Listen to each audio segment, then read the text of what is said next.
Big ones, hot ones, bloody good gear. I like boys with me bloody Calvaire. When I go to a party or a barbecue and the lady says... G'day everyone, welcome back to Matt Hill's Scale Models, and I hope everyone is well and currently working on some sort of project. Today's video is going to be one on an update and a bit of a heads up one actually for the buddy build I'm doing with Greg Rilley's 1/35 scale models, and that is the MENG 1/35 scale Panther.A. And the part we're up to is doing the tracks. Now I'll try to make this short and sweet, and if you get bored, switch it off and tell me to go away. I had a bit of trouble with these tracks. They were a bit of a nightmare, and the reason why I'd like to try to do this video is because a lot of good things have been said about this MENG Panther, but unfortunately it says from 14 years and up, and if someone gets this kit who's never built an armour model before and they see these tracks, I think it might put them off for the rest of their lives because they are not a very good track set. Anyway, what we'll do, we'll show you what the go is with these tracks. I'll bring this down here and sit it over the top of everything, so hopefully I can show you behind a white background, and hopefully you can see that. The tracks are moulded really well. Each track has three parts to the assembly. We've got each track has two moulded guide horns, which are really good, and here's your track section. Each track section has 6 mould gates to it. Unfortunately, these mould gates are at points which are crucial to the track assembly and do take a little bit of cleaning up. There is no injector pin marks or anything in these tracks, and only a little bit of flash, which I'll show you in a bit later on. But the tracks are very well moulded. I'll see if I can get this to come a bit closer up to the camera, and I'll show you the track parts. So they are quite nice set of tracks. They look nice, that's what I thought. So I have assembled my tracks for the kit. They're all done and set aside to dry at the moment. I had to do each track in a stage of about 3 or 4 lengths just to get them so they all fit properly. So the stage I'm up to now is building some of the 4-link sections for the turret, with the extra turret armour with these will bolted to. What we'll have to got to remember, these tracks have got to be assembled spot on. You can't have them so they're not all sitting together correctly. The reason why I'm saying that is, in the instructions, I'll zoom back out a little bit here now. Whoops, there's it. In the instructions, it says 86 lengths aside. My left hand track set took 85. My right hand track set took 84. The reason I'm saying you've got to get your tracks to line up properly, to be absolutely spot on, is if you put your tracks together and you haven't put them together 100%, they're not all lined up, glued together, perfectly seated in each other, you might end up at 84.5. So you get a half track gap, or you might be 85.25 track and have like a quarter of a track length gap. We can't remedy it with this kit by usually moving this rear adjuster in and out, because this is actually locked into the suspension components here. There's a tab that you glue it in on the inside. Now I can suggest, and I didn't think of this at the time, to actually break that tab off and leave these idlers free so they move up, so they can take up your extra bit of slack that you have in the track. Unfortunately, I didn't plan ahead. But luckily I got my tracks to work out in the end. I've got them so they have a non-half or quarter. They actually line up to full track lengths in the end. The other thing with the track is when the guide horns go on, the fit over these centre wheels here is very, very tight. Very, very tight. They're very, very tight, and you've got to make sure that these are all lined up. This suspension, I just don't like it. It's very flimsy. The parts can move around. There's just a lot of, and you've got to be very, very careful. And the more you pull these tracks, these wheels in and off out of these nylon blocks on the inside, the worse the fit will become. So what I've managed to do is put them on, trying to keep them as straight as I can, and then they just seem to move inside those nylon blocks on the inside, and then I feed them with tracks. These wheels will come off, and the last time they'll go on will be after they're painted. So that's one thing to watch out for, is the fit of these wheels. It's very, very springy, plastic, flimsy. The twist and warp of the wheels is not very good, and you're forever trying to get these wheels to line back up by bending the torsion arms to try to get everything to line back up, which is not a really good thing. But anyway, onto the tracks. The tracks, I'll come in a bit closer now. As I said before, the tracks, and hopefully you can see this, and I'll try to get it done. It's really, really hard to try to explain things like this to you guys, and I'm trying to... The track has cut off here. They still have like little stubs left over. So what you've got to do for this exercise is a couple of basic tools. You'll need a ruler for a straight edge, a pair of tweezers. These are an old set I've had for years, but if they lock, that's pretty good, and I'll show you that later.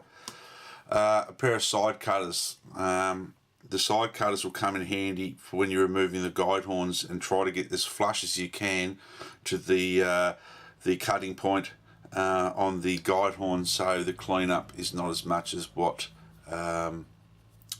it's going to be with this one. A sharp hobby knife and a sanding stick. This is one of the ultimate sanding sticks, a fairly coarse one, just to help with the process of cleaning things up.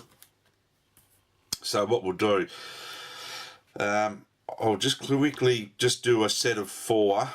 I've prepared one here that I've assembled before without the guide horns in it, so I won't keep you bored by doing a whole set of assembly, but I'll just show you quickly by doing another set of 4.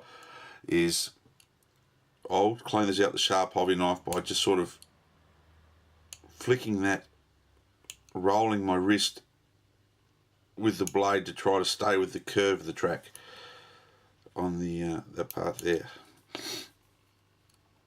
and then same with the back. Now I've done 170 of these so far, so I've got it pretty down pretty quick. And then just get a sanding stick and just clean up. Sort of roll your sanding stick over on an angle, so you're using the corner of the sanding stick just to clean out what's left in that. Oh boy, clean out what's left in that track, so you get the nice shape of the track through there backwards. So I'll quickly run through and we'll do 4. Usually the best thing I found when I was doing these is I had a video going in the background. I was actually watching a fellow's YouTube channel, Shane Smith. He does a lot of armour and figure building, and he's an Irishman, and there's something about just listening to his channel while it's in the background and glancing over when things are getting a little bit frustrating, and just watching what he's doing, because I've got a set of figures, as you might have seen in the first video with this one, that I'm wanting to build. So been watching some of his tutorials, and I found it just a little bit of music in the background, or listen to Shane Smith, sort of made the job go a little bit quicker. But just remember, you sort of got to sort of scoop out that point and sort of keep the curve of the track. It's very, very important to make sure your track is all cleaned out so it goes together, because as I said, you don't want to end up with being half a track length too short, or a quarter of a track, or not even that, even less, because it'd be very, very hard to fill that gap up if you follow the instructions. And if you follow the instructions and did what they say to do and glue that idler wheel in, then we've got no adjustment at all. So if we get these tracks cleaned up and all seated in themselves, that's the word I was after, seated. It's just like doing a bit of reloading. You've got to make sure your projectile is seated into your case correctly, because otherwise it affects the performance of the cartridge and accuracy of the cartridge, and also can be quite bad for your health, having a projectile seated incorrectly in your rifle case. So that's that. So I'll take those there, move those out of the way, I'll put those guide-ons over here, and I'll just get rid of these.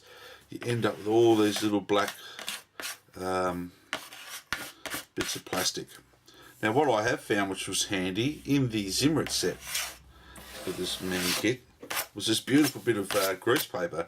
It's nice and smooth, glue won't stick, and it's got like a tackiness on the inside, so on my cutting mat it actually sits very, very well. I've just put a bit of tape on the bottom of it here just to stop it from curling over, but this is a very nice piece of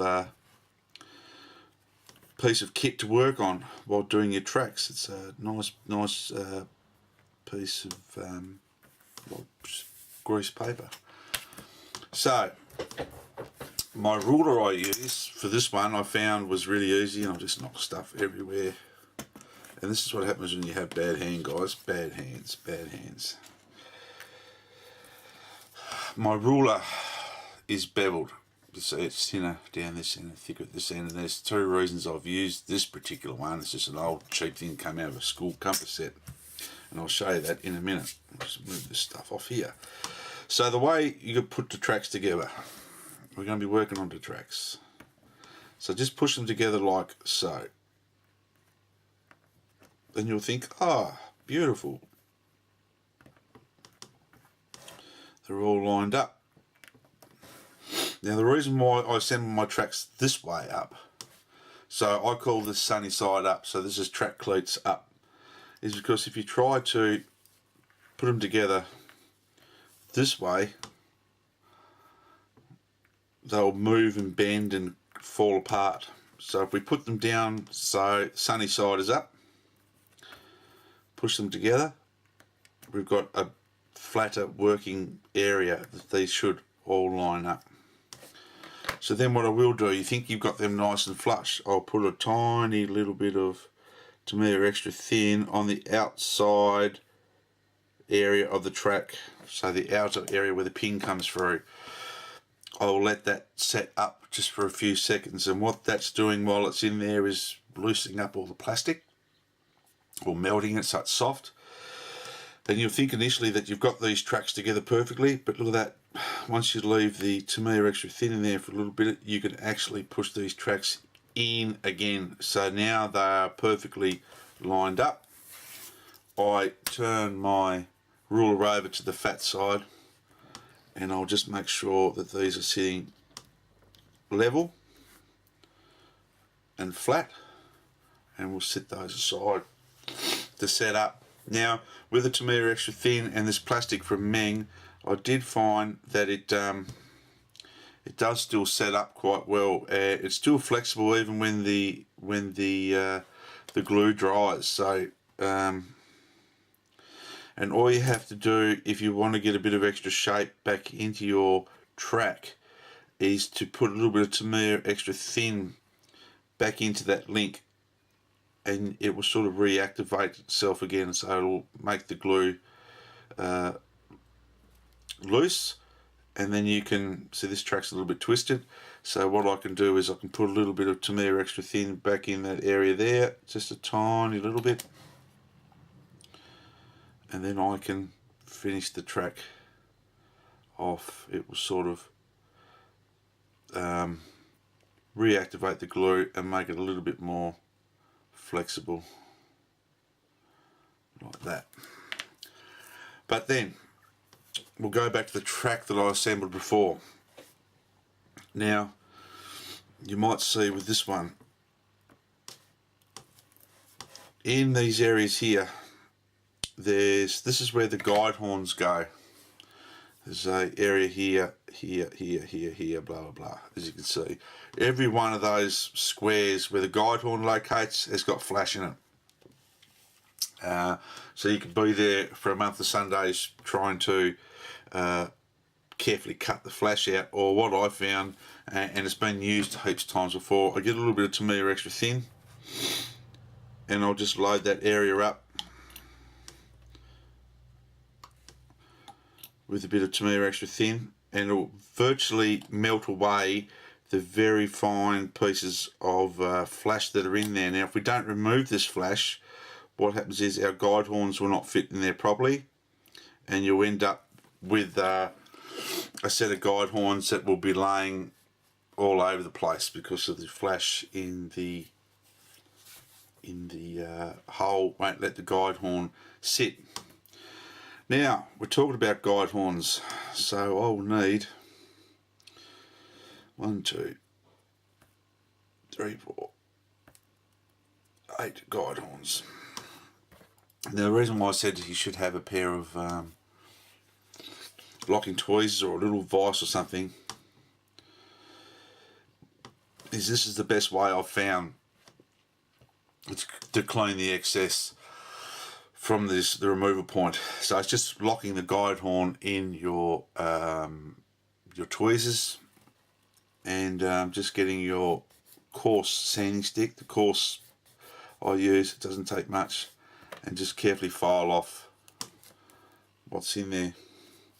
Now it is a tedious job, guys. I know you could probably cover up that from the weathering process. You know, you could probably fill it up full of pigments. I tried to cheat, and it didn't work for me. I thought I could just fill them up with pigments, you know, mud, whatever, in the track, but they're just not fitting. They don't fit really well if you don't have them nice and smooth, and clean off the little bit that's in the bottom of them here, and it's worth it in the end. You don't get came from another channel, I think you've got to put a little bit in to get something out of something. So if you're not going to put the effort in, it will come back and bite you on the bum. That's not what he said, but I think that's something close. Now this is all I do now, and the bevel part of my ruler I lay under this track here. Because of this gap you try to push the guide horn in, you'll bend the track down, and then they're a bugger to try to straighten back up. So I was working, when I was doing my track here, in lengths of 10. See, that's still very flexible too, look. And that's what to me are extra thin. And that's been there overnight, so yeah, look, it's just come off. So you can, it's not glued there forever. And what you've got to do is, once you get a track set up, then I'll just go around and glue them all down and put them into shape for the final shape and painting. So I have this under here to stop that from pushing down.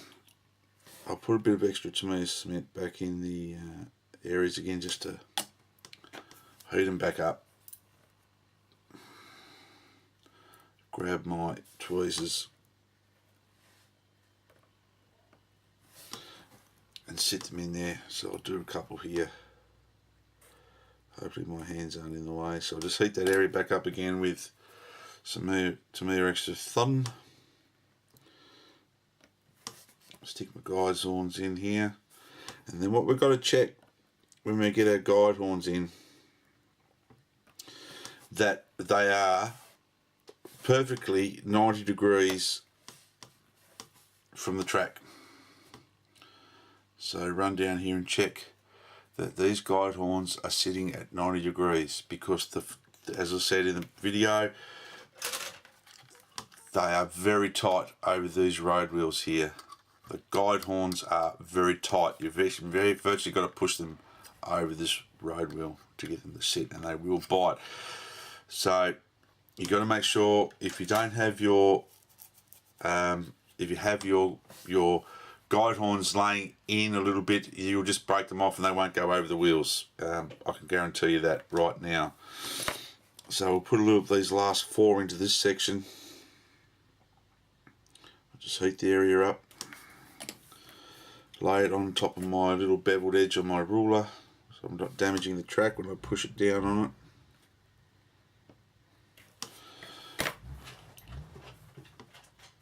And we will run a bit more in there. It doesn't matter if you run a bit of extra cement, it's only just going to make it seat in there better. Betterer.